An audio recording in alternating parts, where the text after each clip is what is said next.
7-8 سال پہلے کی بات ہے، مہاراشٹر کا ایک علاقہ ہے، ایک شہر ہے، بڑا مشہور شہر ہے۔ اب چونکہ مجھے کچھ بھی بولنا مشکل ہے، ساری چیزیں وائرل ہوتی ہیں، کوئی بھی اس جگہ کے لوگ اس کو غلط انداز میں نہ محسوس کریں۔ پہلے میں ہر چیز آپ کے سامنے ظاہر کرتا بولتا تھا۔ ایک شہر ہے، میں نے باضابطہ وہاں کی رپورٹ دیکھی تھی، آج بھی میرے ذہن میں وہ گونجتی ہے۔ 4 عورتیں، مسلمان عورتیں تھیں، قبرستان میں رات کے وقت جایا کرتی تھی۔ یہ بات تو لوگوں کو معلوم ہونے لگی، بعد میں کچھ لوگوں نے ان کا پیچھا کیا کہ آخر یہ کیوں جا رہی ہیں۔ تو ایک دن کچھ لوگوں نے جا کر کے دیکھا تو قبر کو کھود کر کے اس کے اندر اترتی ہیں اور پورے کپڑے اتارتی ہیں، ننگی ہو کر اپنا پخانہ ایک دوسرے کا کھاتی ہیں۔ نعوذ باللہ من ذالک۔ یہ کتنا گھناؤنا عمل ہے، بولنے میں 1000 بار شرم آئے۔ کیوں؟ یہ پکڑا گیا اور پوچھا گیا آخر کوئی جانور بھی تو نہیں کرتا ایسا؟ تو پکڑ کر کے تفتیش کرنے کے بعد پتہ چلا کہ ان کی خواہش تھی کہ وہ سفلی عمل پر قبضہ حاصل کر لیں، سفلی عمل پر، جادو پر کنٹرول حاصل کرنے کے لیے وہ چاہتی ہیں کہ یہ عمل کیا جائے۔ ان کو کسی بابا نے بتایا جتنا یہ گندا عمل کرو گے اتنا تم پاورفل جادوگر بن سکتے ہو۔ یہ خواہشات ہیں، یہ خواہشات ہیں۔ تم صرف اور صرف لوگوں میں اپنا تھوڑا سا رتبہ بڑھانے کے لیے سحر، سفلی اور جادو کے طریقے کو اپنانے کی کوشش کرتے رہے، اور وہ حاصل کرنے کے لیے کتنا گرے۔ اور ممبئی شہر کا ایک محلہ ہے، یہاں پر بھی یہ خبر میرے پاس جو آئی اس کے افراد آج بھی موجود ہیں۔ یہ خواہشات ہیں۔ ایک بابا کو سفلی عمل کے اندر مہارت حاصل کرنے کے لیے روزانہ بستر پر خنزیر کو ساتھ سلانا پڑتا ہے۔ یہ اس سے بڑا عذاب کیا ہے جو دنیا میں تو خود جھیل رہا ہے۔ لیکن میں اس کا دوسرا رخ یہ بتاتا ہوں کہ اگر خواہشات پر کنٹرول نہیں تو انسان جانور سے زیادہ ذلیل ہوتا ہے، بہت گرتا ہے۔ ایسے بھیانک کام اس سے صادر ہوتے ہیں جو ہمارے وہم و گمان میں بھی نہیں آتے، سوچ میں بھی نہیں آتے۔ یہ نفس کا گھوڑا بہت تیز دوڑتا ہے، اس کو عقل پر غالب آنے نہ دینا کبھی۔ ان خواہشات کو اپنے دل پر یا اپنی عقل پر غالب آنے ہرگز نہ دینا، ورنہ اتنے بھیانک کام یہ کروا جاتا ہے۔ اللہ اکبر، اللہ اکبر۔ مدینہ طیبہ کے متعلق امام غزالی رحمۃ اللہ علیہ نے لکھا ہے کہ ایک شخص ایسا تھا جو لوگوں کے دفن ہونے کے بعد قبر کھود کر کے ان کے کفن چراتا تھا اور پھر اس کو بازار میں بیچتا تھا۔ لیکن ایک بار اس نے ایک خاتون کے قبر کو کھودا اور کفن چرایا، اس کی نیت خراب ہوئی، مردے کے ساتھ اس نے بدکاری کیا۔ نعوذ باللہ من ذالک۔ میں یہ باتیں کیوں کہہ رہا ہوں؟ یہ گناہ ضرور ہیں، بولنے میں مجھے بھی جھجک تو آ رہی ہے۔ دیکھیں جھریاں آ رہی ہیں جسم کے اندر، رونگٹے کھڑے ہو رہے ہیں، لیکن صرف اس لیے بتا رہا ہوں کہ ہم ایک مردے کو دیکھ کر کے سسک جاتے ہیں، سہم جاتے ہیں کہ کسی کی موت پر انسان کا جسم بے قابو رہتا ہے، غمگین رہتا ہے۔ لیکن اگر ان حالات میں بھی موت کے بعد یا قبرستان میں جانے کے بعد بھی کوئی انسان ایسا کر سکتا ہو کہ قبر کو کھود کر کے اس کو ننگا کر دے مردے کو اور پھر اس کے ساتھ بدکاری کرے، یہ کون سی چیز وہاں تک لائی اس کو؟ یہ خواہشات، یہ وہ نفس امارہ، نفسانی خواہشات۔ اسی لیے مولا علی کرم اللہ وجہہ الکریم نے فرمایا جس کی خواہشات، جس کا نفس اس کے عقل پر غالب آ گیا، زندگی بھر اس سے کوئی خیر صادر نہیں ہوگا، کوئی اچھا کام اس سے نہیں نکل پائے گا۔ اپنی عقل پر ان خواہشات کو غالب آنے ہرگز مت دینا۔ ہم نے دیکھا ہے یہ تمام معاملات تجربے کے طور پر۔ میں آج آپ کے سامنے یہ ذکر کر رہا ہوں کیونکہ آج علاج کا دن ہے، آج علاج کا دن ہے ہمارے۔ جو زخم لگے ہوئے ہیں ایک بار رحمان کو پکارو وہ سب زخم بھر جائیں گے۔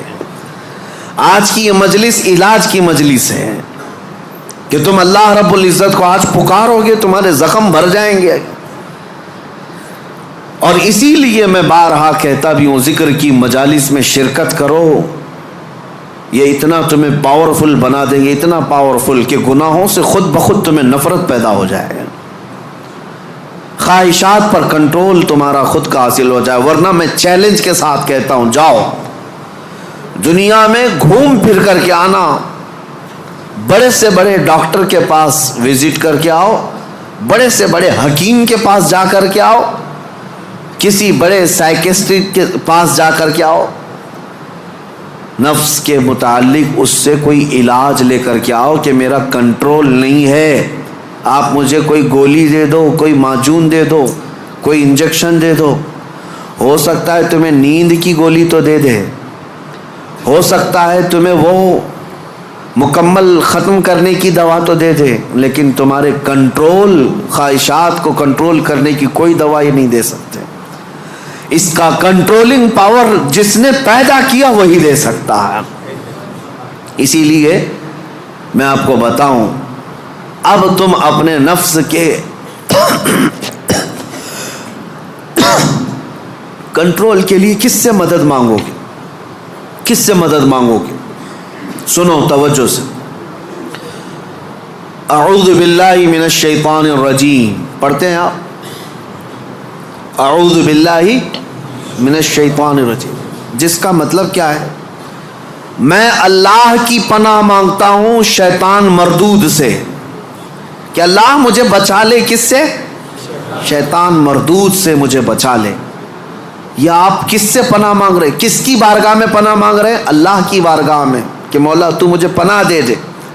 اس کے متعلق حکیم احمد یار خان نعیمی رحمۃ اللہ علیہ فرماتے ہیں، اس کی مثال یوں سمجھو، جیسے کسی کے ہاں آپ ملنے کے لیے گئے، اس نے گھر کے باہر کتا پال رکھا ہو حفاظت کے لیے یا کسی کام کے لیے، دشمنوں کے لیے یا کسی بھی غرض کے لیے کتا پال رکھا ہو، اور آپ گئے گھر کے باہر کھڑے، کتا بھونکنا شروع کر دیا، دروازے میں جا ہی نہیں پا رہے، آپ اس کتے کو کنٹرول کیسے کرو گے؟ آپ اپنے دوست کے گھر اندر جا رہے ہیں لیکن کتا باہر ہے، کتا جیسی قریب جاتے ہو بھونکتا ہے، اب آپ دروازے کے اندر جانا چاہتے ہیں تو اس کتے پر کنٹرول کیسے پاؤ گے؟ رسی ڈالو گے اسے، پتھر مارو گے، جتنا مارو گے اتنا اچھل کود کرے گا۔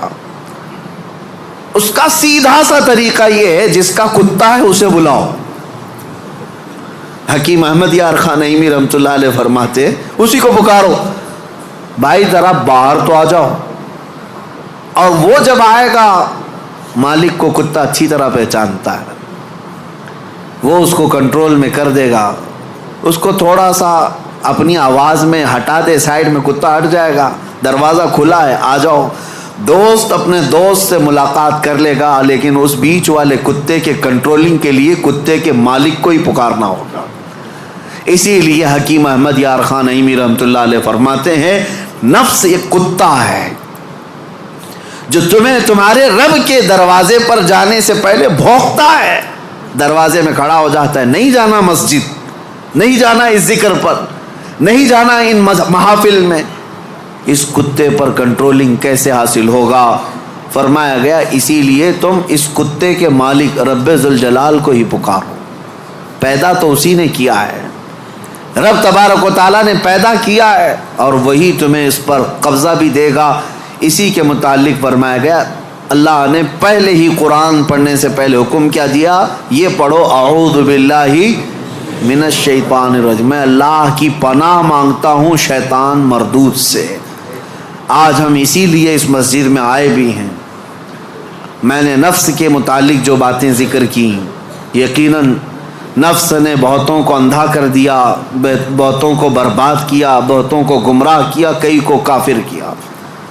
جو کفار و مشرکین ہیں نا، وہ صرف نفس کی سنتے ہیں، اگر حقیقت میں وہ تمام مشاہد اور مناظر میرے رب ذوالجلال کی قدرت کے نفس کو چھوڑ کر کے دیکھتے تو ایمان ضرور لاتے، ایمان ضرور لاتے. وہ نفس کی پیروی کر رہے ہیں اور نفس کی خواہشات لوگوں کو کافر بنائے رکھی ہے، وہ نہیں آ پاتے اس طرف. اب میں بات کو سمیٹتے ہوئے اس بارگاہ میں لے چلتا ہوں جس مصطفیٰ کریم نے نفس سے بچنے کے لیے اپنے صحابہ کی تربیت کیسے کی تھی. یقیناً وہ ماحول کو ہم دیکھتے ہیں روح تڑپ جاتی ہے. سیدنا ابو بکر صدیق رضی اللہ تعالیٰ، اللہ اکبر، وقت کے خلیفہ ہیں، حضور پاک صلی اللہ علیہ وسلم کے بعد خلافت کے تخت پر، لیکن اپنے نفس کے خلاف کرنے کے لیے، خواہشات کے خلاف جانے کے لیے کھانے پر کنٹرول، سونے پر کنٹرول، ہر چیز پر کنٹرول. اتنی غربت کا ماحول تھا کہ سارے صحابہ نے بیٹھ کر کے مشورہ کیا کہ خلیفہ کا کوئی وظیفہ جاری کریں، تنخواہ، ورنہ وہ بھوکے رہ جائیں گے.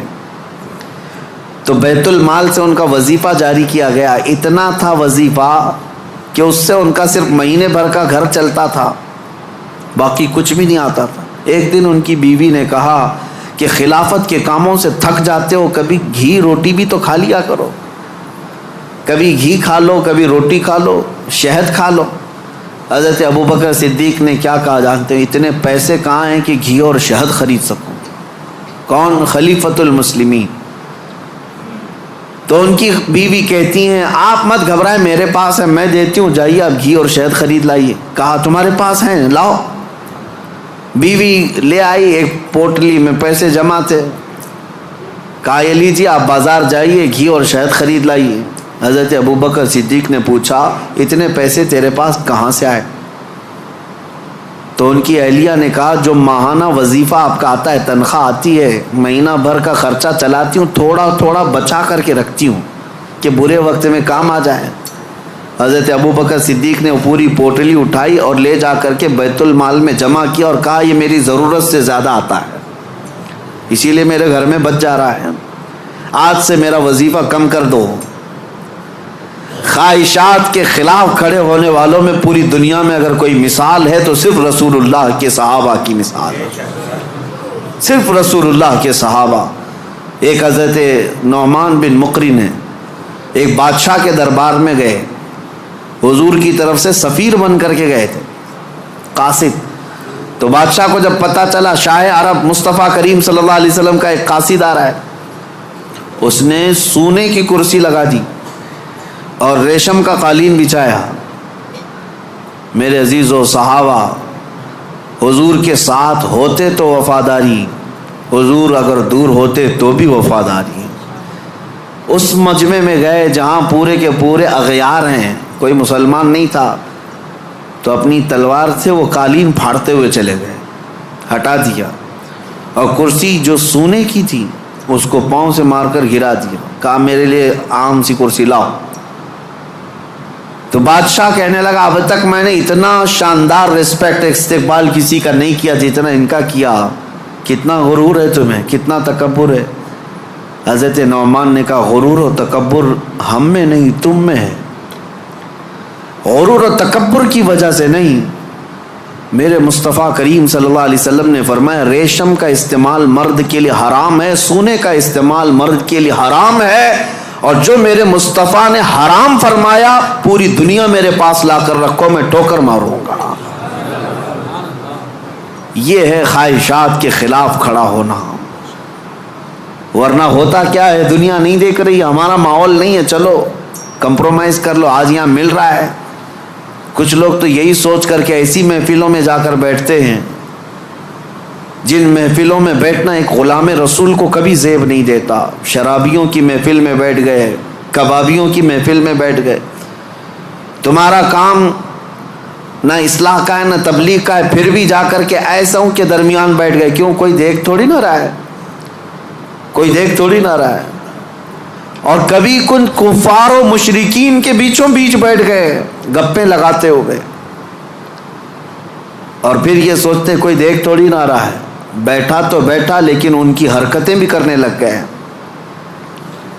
ایک صاحب، اور ویسے تو بہت سارے ہیں، خواہشات ان کو کہاں تک لے جاتی ہے. خاص طور پر نیتا گیری کرنے کے وقت سب بھول جاتے ہیں دین کیا ہے، اسلام کیا ہے، میرے مصطفیٰ کی تعلیمات کیا ہیں۔ چند لوگوں کو راضی کرنے کے لیے اور ایک کرسی کی خواہش کے لیے کسی بھی مورتی کے سامنے ناریل بھی چڑھا دیں گے، ککم بھی لگا دیں گے، سب کر لیں گے، اور پھر وہ یہ سوچتے ہیں تھوڑا سا کر لینے سے کیا ہوگا۔ وہ رسول اللہ کے صحابہ بادشاہوں کے دربار میں کھڑے ہو کر کے بھی کمپرومائز نہیں کرتے تھے، تو محلے گلی کوچے کی کرسیوں کے لیے دین بیچ جاتے ہیں۔ یہ خواہشات پر کنٹرول نہ ہو تو آدمی ہر چیز کا غلام ہے، ہر چیز کا غلام ہے، نیند کا غلام، مال کا غلام، عورت کا غلام، معاشرے کا غلام۔ یہ ساری حرکتیں جو آج نوجوان کرتے ہیں غلام ہیں، یہ غلام ہے۔ بہت سارے کام اس لیے کرتے ہیں کہ نہیں لوگ کیا بولیں گے، تم لوگوں کے غلام ہو، لوگوں کی خواہشات کے مطابق جینا چاہتے ہو، اس لیے تو بہت ساری چیزیں تمہارے آڑے آ جاتی ہیں۔